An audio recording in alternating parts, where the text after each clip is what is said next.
On April 2nd, 1992, the criminal career of mafia boss John Gotti all but ended when he was convicted in a murder and racketeering case. It was the conclusion of a story that had begun in December 1985, after the shocking public murder of Paul Castellano, boss of New York City's Gambino crime family. Gotti was immediately identified as the man who'd orchestrated the assassination when he took over the family, though it would take another 5 years before federal prosecutors would charge him for these crimes. During those 5 years, his indiscreet style and acquittals in free trials made him the most famous mob boss of his day. Outside observers, at the time, considered the Gambinos to be the most powerful of New York's 5 mafia families, and as such, Gotti was described as the mob's unofficial boss of bosses. The 1992 trial, his 4th, made history not just for the downfall of the so-called Teflon Don, but for achieving his conviction on the Castellano murder by turning Gotti's right-hand man, underboss Sammy the Bull Gravano, against him. Gravano's betrayal has also been described as historic and ruinous to the mafia. Before his conviction, 2 biographies of John Gotti had been published, 1988's Mob Star and 1990's Goombata. 1993 saw the release of another book concerning Gotti, albeit one with a different focus. Howard Blum's Gangland was the story of John Gotti's downfall, as told by members of the FBI's Gambino family squad. As the book went to press, however, it attracted scrutiny. Gangland was also the name of a regular mafia-focused column, then published in the New York Daily News by Mobstar's co-author Jerry Capisi, considered the authoritative mafia journalist. Capisi believed the title had been chosen to falsely associate it with his work. Blum acknowledged that might be a problem when he met with Capisi, but claimed his publisher, Simon & Schuster, were the ones who chose that title. The October 19th edition of Capisi's Gangland would then denounce Blum's Gangland as a work of fiction, claiming to have found so many inaccuracies he stopped counting after the first 50. The pair would have it out a month later, when both were booked to appear on the November 19th episode of The Charlie Rose Show. Capisi was all smiles, but he didn't pull any punches when it came to Blum's work. I think, I've said publicly before that I think the book is a fraud. And written publicly. Written publicly, I think the book is a fraud. I mean, he says, for example, that there are 3,000 members of the Gambino crime family. That's a joke. You know, how many? There's about 200. You have the count of them all. They all Reader's call Jerry every day. The Reader's Digest called me up and said, Jerry, we realize that you've got this, problem with Gangland, but we're excerpting it and we're doing a couple of pages on this book, and could you help us with all the inaccuracies and corrections and what?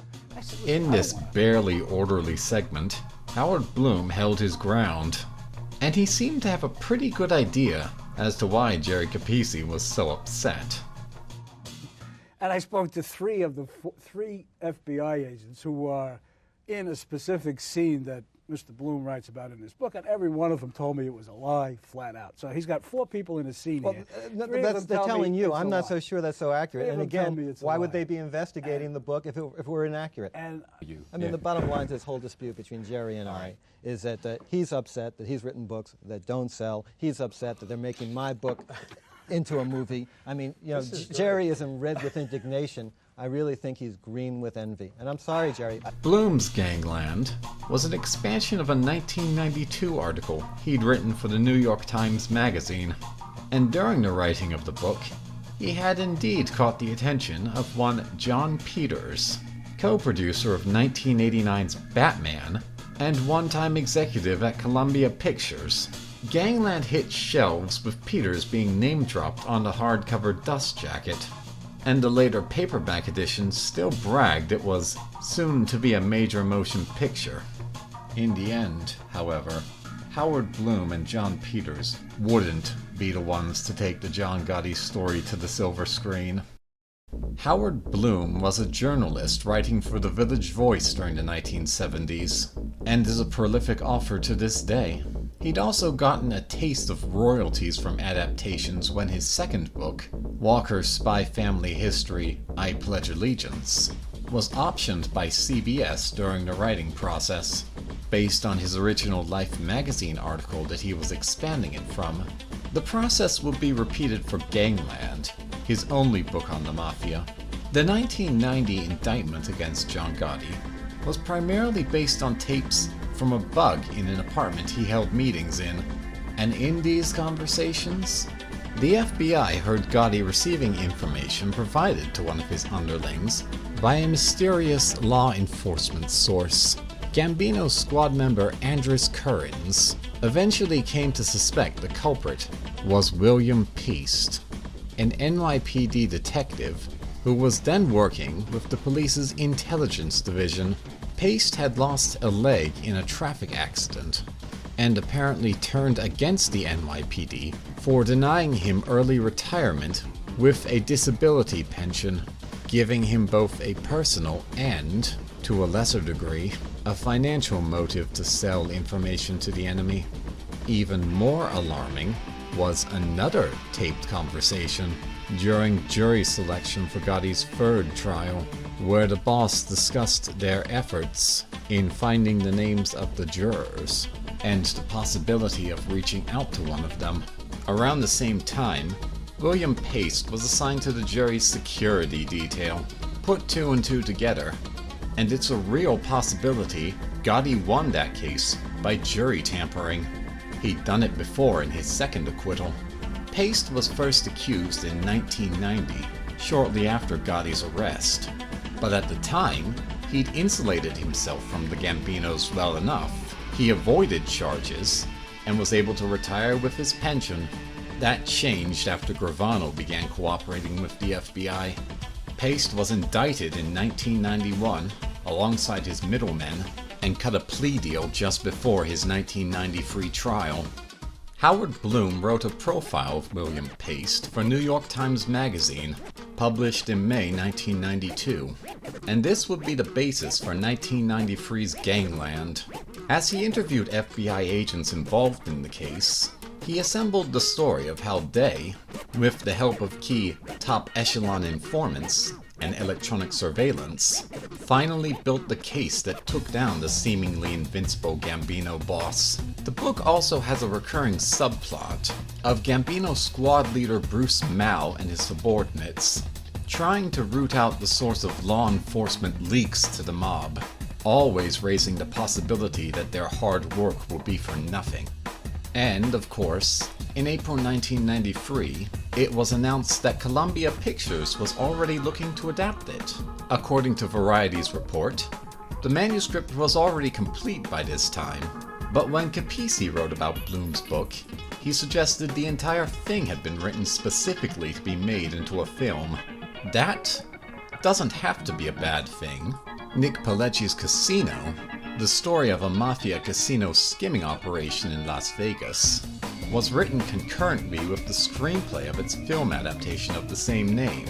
In that case, it even helped, as Frank Rosenthal, reputed skim operator and confirmed self-promoter, wouldn't give Pileggi the time of day until he found out Robert De Niro was playing his fictional counterpart. Nevertheless, the suspicion remains that the writer would be tempted to twist the facts of the story to make a better movie, and that's exactly what Capisi accused Blum of doing. Gangland's first three chapters set the stage in January 1990, as the FBI learns of Gotti's law enforcement source. Capisi says this is the point where the book falls apart, as the FBI begins to fear the Gambino boss may indeed be impossible to convict, when, in reality, they had already caught him on an earlier tape confessing to murder. Yet another tape caught Sammy Gravano being promoted to underboss, specifically because Gotti was concerned with the possibility of a conviction.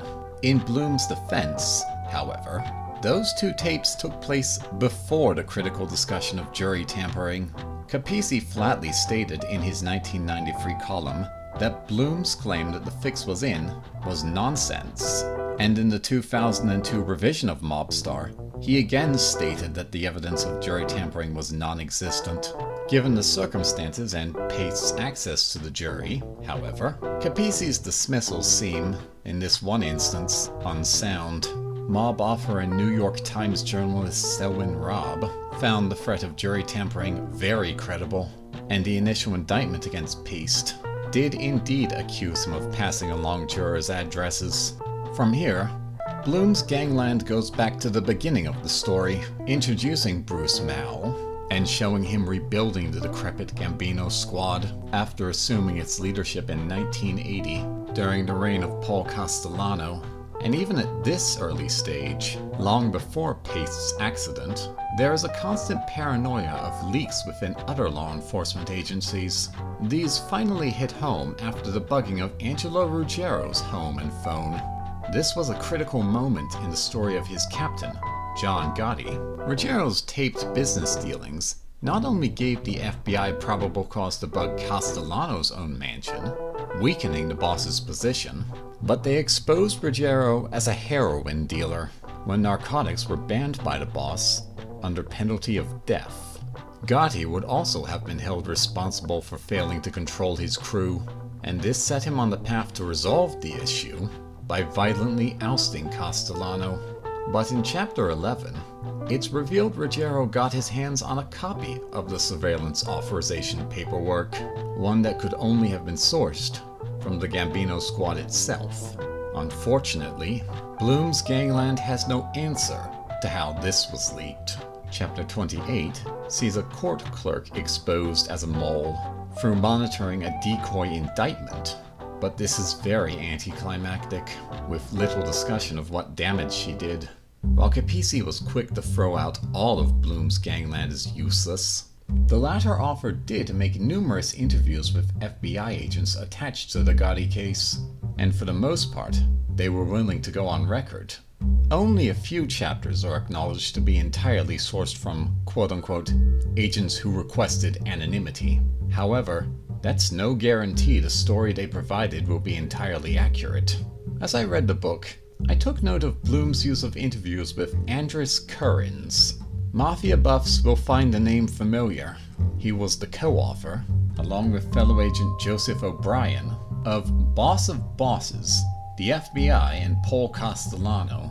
This 1991 book, a history of the investigation that put Gotti's predecessor in legal jeopardy, was controversial both for allegations the authors disclosed too much of the FBI's investigative process and, paradoxically, that they made things up.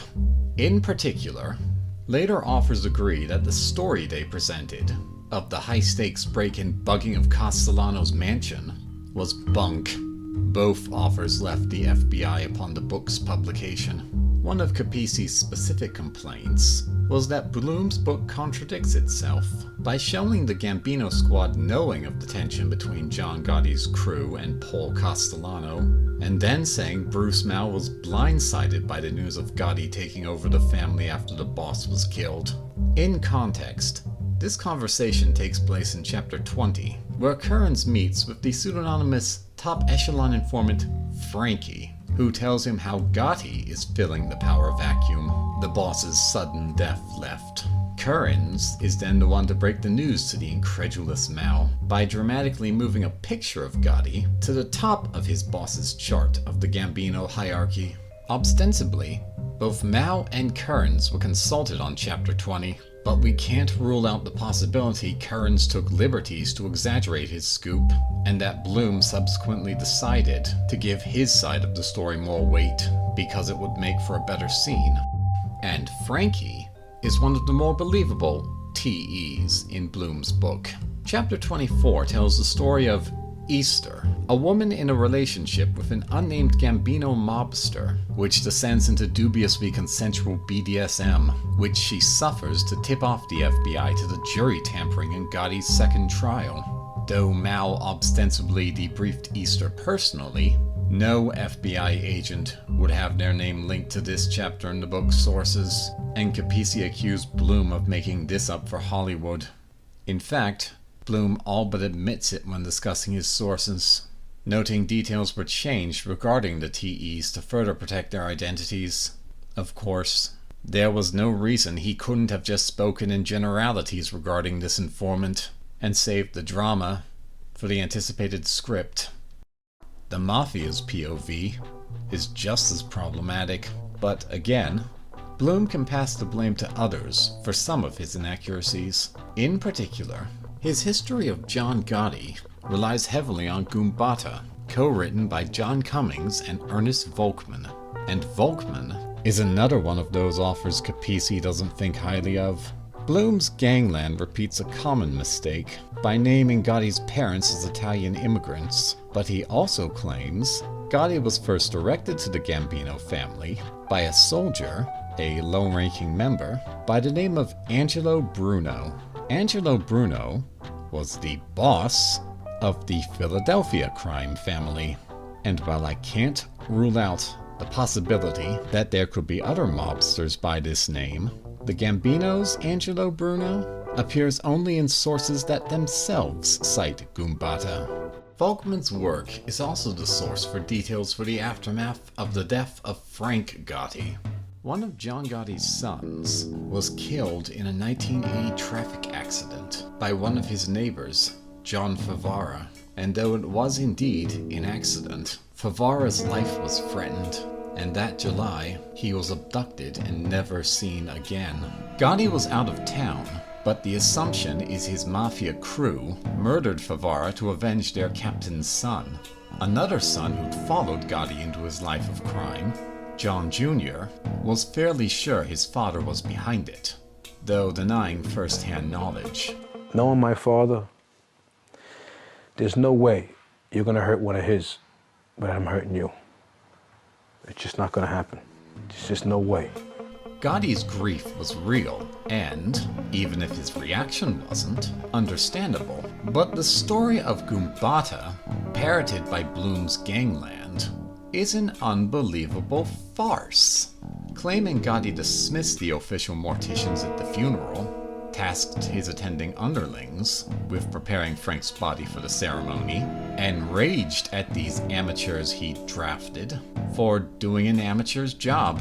He also includes Goombata's report on Favara's fate, that he was kept alive so Gotti, upon his return, could personally take a chainsaw to him. It certainly would have made for an unforgettable scene.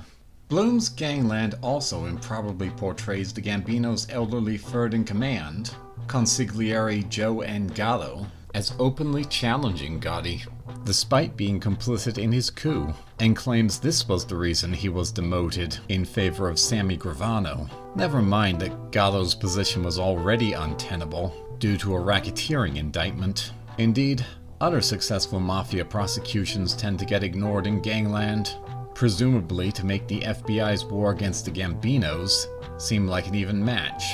Perhaps the most frustrating part of the book, from my own perspective, is chapter 27, which ends with a flurry of errors. In response to a tip that New York's Genovese crime family was looking to kill Gotti to avenge Castellano, Gotti is said to have killed their underboss, Jimmy Rotondo, to scare Genovese boss Vincent Gigante into backing off. Jimmy Rotondo was actually a soldier in New Jersey's DeCavalcante crime family. Blum also sees no reason to mention the most memorable aspect of Gigante's career, how he avoided prosecution for decades by publicly feigning insanity. The resulting tension is given for the murder of one William Saccone, ostensibly killed by the Gambinos, simply for looking into Gotti's old headquarters, the Bergen Club, one too many times. Saccone, in fact, was killed after trying to shoot Gotti, in a situation reminiscent of the 2019 murder of later Gambino boss Frank Cali, gunned down by a QAnon adherent who thought he had Donald Trump's approval. The unstable Saccone thought God himself wanted him to take out the Gambino boss. Finally, the chapter ends with Gotti celebrating his second acquittal in a conversation with the Bonanno family's boss, where he brags that, if given a year to run things his way, he would, quote-unquote, put this thing together where they could never break it, never destroy it, even if we die. First, this conversation took place in 1986, before the trial. Second, the Bonanno boss, Joe Messino, is mistakenly referred to as Joe Messina. Third, Joe Messino was in jail at the time Blum moved this conversation to. With all that said, and admitting the low expectations Capisi gave me for this book, I was surprised at what Blum's Gangland got right. The inner workings of the conspiracy against Castellano are accurately described. An explanation can be found in the sources. Howard Blum had access to Sammy Gravano's 302s, the paperwork of his post-defection debriefings. This means, if nothing else, readers of Blum's Gangland would have access to the underboss's insider knowledge years before he sold his life story to Valachi Papers' author Peter Maas. On the other hand, Blum's depiction of Gravano also leans to the dramatic. Blum gives undue weight to a rumor that Nick Schibetta, Gravano's brother-in-law and one of his 19 murder victims, was flamboyantly gay, and that Gravano killed him personally to squash allegations they were in a relationship. Blum also gives disproportionate focus to Gravano's use of anabolic steroids prior to their banning. It's true that a Gravano biography with more nuance than Maas's apologetic underboss would be welcome. The sensationalist Howard Blum, however, was not the man to deliver it. Two final nitpicks. Blum constantly uses revolver to refer to any type of handgun. This leads to mobsters being described as using silenced revolvers, which, except for a few special cases, do not exist. Finally, mobsters are quoted referring to their organization as La Cosa Nostra, the official name of the FBI for the Mafia. The Mafia's actual preferred name is simply Cosa Nostra, Italian for our thing, without the article La. So, the history in Howard Blum's Gangland is flawed, to say the least. Martin Scorsese's The Irishman proved that's not an issue when it comes to movies. So, why didn't the hype for the Gangland movie come to pass? To understand that, we have to look at the man who was supposed to make it happen, John Peters. John Peters had no formal training in filmmaking or the entertainment business. He was a hairdresser whose big break came when he charmed his way into becoming the boyfriend, then an unofficial manager for one of his clients, Barbra Streisand. His story, as well as that of his one-time business partner, Peter Guber, was told by writers Nancy Griffin and Kim Masters in their 1996 book Hit and Run. Griffin and Masters give credit where it's due. When the inexperienced John Peters got his first chance to produce a film with the 1976 remake of A Star is Born, starring Streisand, he pulled it off. There followed a decade of mixed results in the film industry before he and Guber, having secured the job of producing a Batman film, made extensive rewrites of the script to appeal to a wider audience. At the same time, John Peters was very difficult to work with, showing erratic behavior up to and including threatening and fighting his colleagues. According to Hit and Run, Streisand herself was a victim of this during A Star is Born's production. After Sony bought out Columbia Pictures in 1989, John Peters and Peter Guber maneuvered themselves into co-chairman jobs with the studio.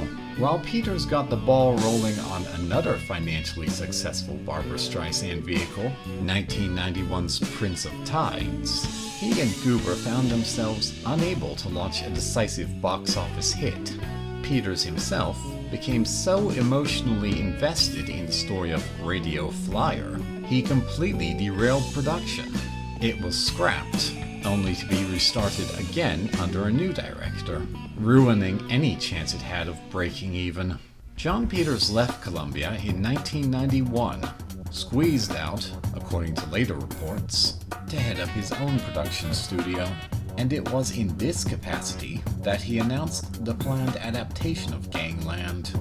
His choice of screenwriter was Basic Instinct's Joe Esterhaas, and the initial reports claimed Peters was paying $3.4 million to have it done. According to Hit and Run, however, Esterhaas was the second screenwriter Peters had tried to work with on this project, having alienated Taxi Driver writer Paul Schrader.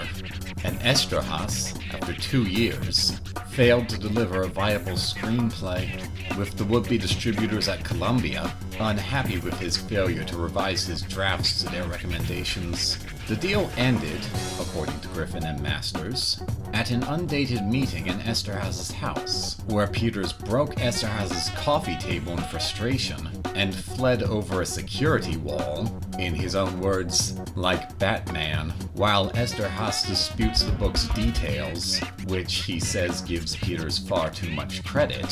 He confirms the broad outline of the story.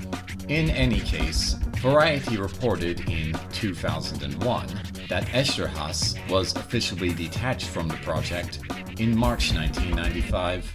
No one else rose to the challenge of helping Peters tell the story of the Teflon Don, and after his company was released from exclusively producing for Columbia, Peters would work with Warner Brothers to try to revive the Superman films.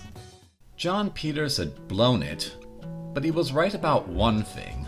The John Gotti story was simply too good to pass up. HBO had first considered adapting it when his fourth trial began, but shelved it in 1993. A year after Gangland stalled, however, they premiered their own Gotti biopic, which won Armand Assante an Emmy for the title role, and Jerry Capisi had gotten the last laugh. The very loose basis of HBO's Gotti was the second biography of the boss. He and fellow journalist Gene Mustaine wrote, Gotti, Rise and Fall. The two weren't entirely happy with the film, concurring with critics who felt the boss was portrayed too sympathetically, but they approved of the overall story arc. Unlike Blum's Gangland, a thriller where the FBI beats the seemingly invincible Teflon Don and his mole, HBO's Gotti does himself in, with his love of publicity and getting caught on tape. And 25 years later, after John Travolta's attempt at the Gotti story came and went, a sequel was announced, with Armand Assante reprising the boss in his final years in jail. Since the initial announcement, however, no solid details on the production have emerged. Just remember, as Gangland proved, sometimes things just don't work out.